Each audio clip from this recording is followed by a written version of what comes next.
across the racetrack. The roar of the engines, the smell of burned rubber. Yes, friend, we are back. Yeah, I could tell it was very expensive Grand Touring when you remember it's Lamborghinis and fancy cars. Yeah, and that's something I almost kind of don't like because, being around racing all my life, my dad being racing, and like you look at the 80s and 90s, and like people could build their own car. People could build their car at home and go run the 12-hour Sebring. And a lot of people did.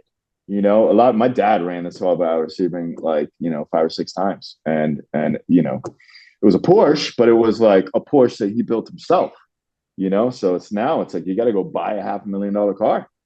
And it's just crazy. Like people could build a Camaro, could build a Camaro home, and go run it, but not anymore.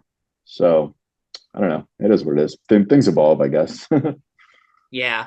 Did the global pandemic in 2020 and 2021 have an impact on racing sort of being on hiatus for you? Yeah, I think so. Absolutely. I think that changed for everybody. But while that did, I mean, mostly it was just my personal life. Priorities getting in the way, like growing family, having a family now, kind of just made it just a little more difficult. Before I really spent a lot of time in Miami, where I have my equipment, where I have my car and stuff. Spent a lot of time there, and getting the car prepared and all that, and just it's not really on the cards for me anymore. And plus the expense. I mean, yeah. So everything is kind of, but I'll be back one day. Trust me, I'll be back one day. So I still got the car there waiting for me. Yep, you're not a quitter. You'll be back eventually. I trust you. Yeah. Thank you.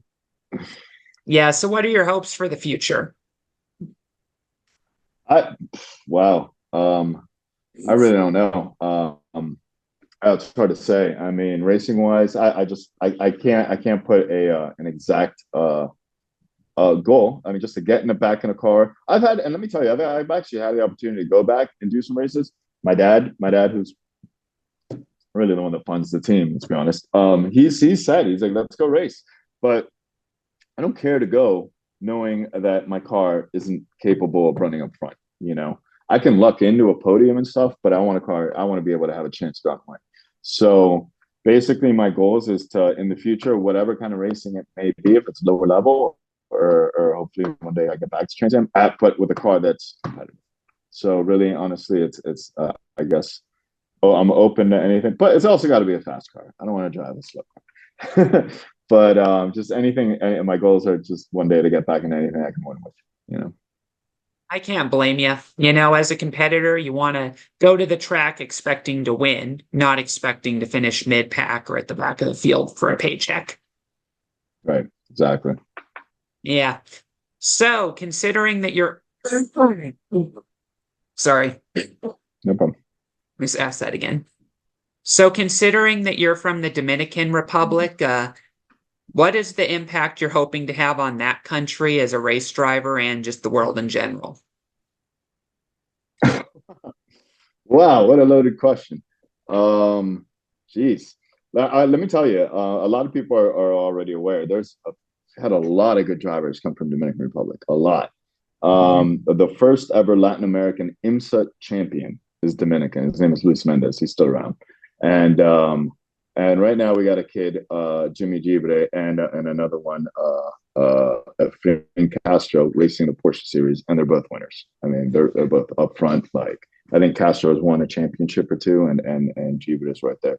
So, just keep, if I get back in a competitive car, just keep, doing us proud down here in DR. We there's like I said, a lot of good racers. I have a lot of good guys in Grand Am and stuff, or IMSA now, running up front. So yeah, just keep doing everybody proud.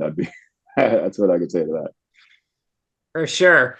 So where can people find you? Where can they find me? Like, I mean, down here in DR, if that's what you mean. I mean, online, I guess I have a presence on Instagram, Facebook, but down here, I work family business. We do opticals, eyeglasses. I also have a brewery down here. I make beer now. So having some fun with that. And I make it back to, I grew up, like I said, I grew up my whole life in Miami, so I go back there a few times a year. But for the most part, down here working down here in San Domingo, Dominican Republic. Yeah. I sure hope you don't get behind a race car while holding one of your brews. I don't touch. I learned that lesson a long time ago. I don't touch alcohol for like a week before a race. And not for anything, but I was just slower. When I was younger and we'd go, I'd have drinks and stuff and race the next day. I was just 2 seconds slower. So for that reason mainly, no, I don't. I don't do that. Yeah, I know you don't. I trust you. All righty, so that's all I have for now, but I thank you for coming on. No, thanks for having me, man. This is a lot of fun. I really appreciate you remembering an old guy like me. Guy hasn't been in a car for so long. So love talking about this stuff. It's my life. It's been my life for a long time. Even though I'm not doing it on a consistent basis now, I'm still at most a fan, or at minimum a fan, I should say. So I really appreciate you having me on here. I appreciate you making the time, RJ. So everybody, I'd like to thank RJ for appearing on SFM International, and I'll see you next time for the next episode.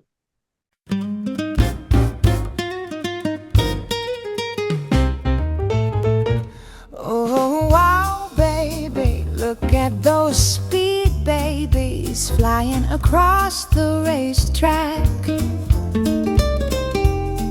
The roar of the engines, the smell of burn